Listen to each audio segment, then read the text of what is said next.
Selamat siang Mas Adit, saya Luther dari Idean Finansial. Senang bisa mengikuti acara pakar hari ini tentang internet marketing. Namun kali ini kami ingin lebih jauh mengetahui sebenarnya latar belakang Anda mendirikan pakar ini, bisa dijelasin nggak seperti apa? Ya, jadi Indonesia itu adalah negara dengan potensi ekonomi yang luar biasa, Pak. Jadi kelas menengahnya itu semakin lama semakin banyak. Di tahun 2020 itu akan ada total 140 sampai 150 juta kelas menengah yang sudah siap untuk membeli produk dan jasa.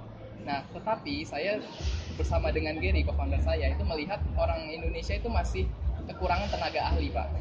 Jadi jangan sampai nanti pasar kita sangat besar, tapi nanti yang menggarap adalah tenaga kerja asing. Gitu. Jangan sampai kita hanya menjadi pekerja di negara kita sendiri. Itu yang kita mau sasar, Pak. Jadi visi kita di Pakar adalah kita ingin mendidik 10 juta orang dalam waktu 10 tahun di tahun 2025. Seperti itu, Pak. 10 juta orang ya. Itu satu angka yang cukup besar untuk saat ini. Lantas langkah-langkah seperti apa yang Anda mau lakukan untuk mencapai jumlah sebanyak itu? Oke. Jadi pertama mungkin kita mulai dari memberikan workshop. Kita ingin menanamkan mindset untuk orang Indonesia agar suka belajar, Pak. Jadi lama-kelamaan kita pasti menggunakan dunia digital. Jadi kita akan pergi ke e-learning. Karena orang Indonesia sendiri cukup banyak, Pak. Ada 250 juta orang. Sehingga 10 juta walaupun terdengar fantastis, sebenarnya itu hanya sekian persen dari penduduk di Indonesia. Dan menurut statistik yang kami baca, itu 40 juta orang Indonesia itu pintar, Pak. Di IQ di atas 115. Dan itu adalah kita sasar hanya seperempatnya. Gitu. Jadi kita pasti menggunakan strategi marketing internet dan juga dengan online learning untuk mensasar sampai 10 juta orang tersebut dalam 10 tahun.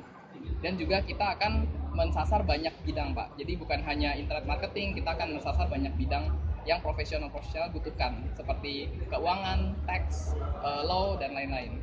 Seperti itu, Pak. Itu juga menjelaskan sebenarnya Anda mau mensasar segmen-segmen tersebut ya. Nah, bisa dijelaskan nggak lebih jauh segmen-segmen seperti ini yang menjadi sasaran itu memiliki potensi seperti apa ke depan? Oke, jadi begini Pak. Jadi Indonesia itu sendiri banyak sekali orang yang pintar, gitu. Cuman mungkin mereka belum sadar akan potensialnya sendiri, gitu. Nah, kita lihat di sini juga banyak orang itu kekurangan di tenaga ahli atau pekerja itu banyak yang stay di comfort zone mereka.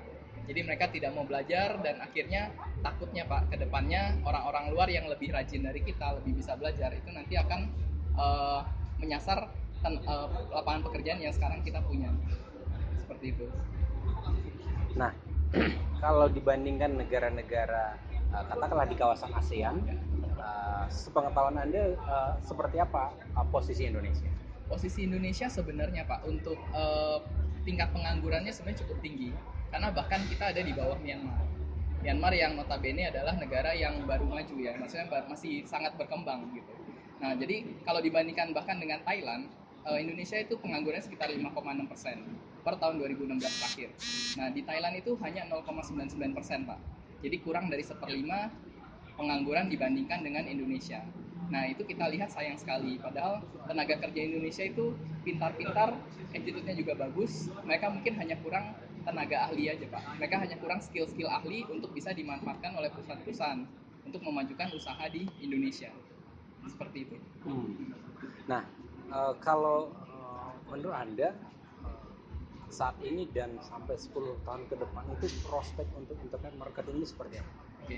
Prospek internet marketing itu sangat luar biasa, Pak. Karena pengguna internet di Indonesia itu pertumbuhannya sangat luar biasa setiap tahunnya. Dan di Facebook sendiri itu Indonesia punya sekitar 80 sampai 90 juta orang, Pak. Gitu di tahun kemarin. Itu akan kemungkinan bisa double dalam beberapa tahun ke depan. Jadi internet marketing merupakan satu sarana yang luar biasa untuk mensasar customer terutama di daerah yang Anda tidak bisa jangkau. Jadi sebagai contoh, kami banyak internet marketing di Pakar, itu malah banyak bisa dapat customer dari daerah yang bahkan mau datang ke Jakarta untuk seminar, Pak. Padahal kita belum pernah ke kota tersebut, misalkan di Jogja atau di Surabaya, seperti itu. Ada visi sosial Anda nggak? Maksud saya banyak yang katakanlah tadi di daerah ya, mereka nggak mampu untuk datang ke Jakarta. Sementara pakar sendiri kan ada di Jakarta. Bagaimana mereka bisa belajar internet marketing? Jadi selain kita mengadakan seminar, sebenarnya kita akan banyak mengadakan e-learning, Pak. Jadi learning melalui online untuk skill-skill yang kita anggap penting untuk mereka bisa bersaing di dunia internasional. Itu adalah salah satu sebagai visi sosial kita, karena visi kita bukannya omset atau bukan profit Pak, tapi visi kita adalah jumlah orang yang kita didik. Sehingga itu yang selalu kita pegang, bagaimana cara kita bisa mencapai sebanyak mungkin orang. Jadi pertanyaan yang bagus sekali, bagaimana cara kita menjangkau orang-orang di daerah? Mungkin kita akan mulai pertama dengan digital, tapi tidak menutup kemungkinan ke depan kami akan membuka banyak cabang di banyak kota, terutama menyasar daerah-daerah yang masih terpencil Pak. Dan kita ingin meningkatkan potensi-potensi human resource SDM di sana untuk bisa bersaing dan untuk bekerja di kota-kota yang lebih besar. Seperti itu Pak. Oke, kalau untuk sampai akhir tahun ini ada target khusus? Kalau untuk sampai akhir tahun ini kami ada target itu untuk omset itu paling tidak 4 miliar Pak di tahun ini. Jadi itu bisa dicapai dengan kita mendidik paling tidak itu sekitar 5.000 orang. Jadi itu adalah target kami di tahun 2017. Dan kami juga memiliki target untuk membuka bidang-bidang lain seperti keuangan, perpajakan, lalu hukum dan lain-lain Pak. Jadi sesuai dengan demand di perusahaan-perusahaan gitu di tahun 2017. Jadi target di bidang keuangan itu maksudnya di keuangan di internet marketing atau bukan Pak. Jadi membuka keuangan di sektor usaha keuangan? betul. Jadi termasuk pendidikan bagaimana caranya Anda membawa perusahaan dengan kontrol keuangan yang tepat. Dengan kontrol keuangan yang tepat guna dia dengan kata lain itu adalah tidak terlalu banyak kontrol tetapi uang Anda tetap aman. Gitu. Terus bagaimana cara mengatur cash flow? Karena banyak pemerintah sekarang menuju arah yang benar. Mereka mendorong entrepreneurship. Tetapi banyak skill-skill yang dibutuhkan untuk sampai orang bisa membuat bisnis sendiri.